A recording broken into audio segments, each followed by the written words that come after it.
வருஷநாடு கோவில்பாறை அருகே கரடி தாக்கி இருவர் பலி.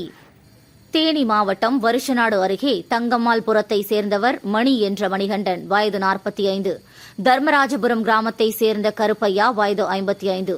இருவரும் திருமணம் முடிந்து இவர்களது மனைவிகள் இறந்த பின் கோவில்பாறை கண்மாய் அருகே உள்ள அவர்களது நிலத்தில் பல மாதங்களாக குடியிருந்து விவசாயம் செய்து வருகின்றனர்.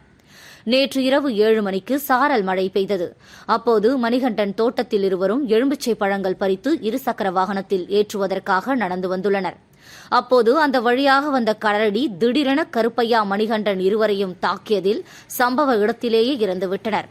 சம்பவ இடத்திற்கு வந்த கண்டனூர் வனத்துறையினர் மற்றும் கடமலைக்குண்டு போலீசார் இறந்து கிடந்த கருப்பையா, மணிகண்டன் இருவரின் உடல்களை பிரேத பரிசோதனைக்காக தேனி அரசு மருத்துவக் கல்லூரி மருத்துவமனைக்கு அனுப்பி வைத்தனர். இதுகுறித்து கண்டமனூர் வனத்துறையினர் மற்றும் கடமலைக்குண்டு போலீசார் வழக்கு பதிவு செய்து தீவிர விசாரணை நடத்தினர்.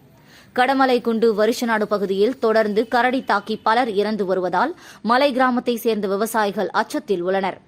மலை கிராம விவசாயிகளின் அச்சத்தை போக்க வனத்துறையினர் தீவிர நடவடிக்கை எடுக்க வலியுறுத்தப்பட்டுள்ளது.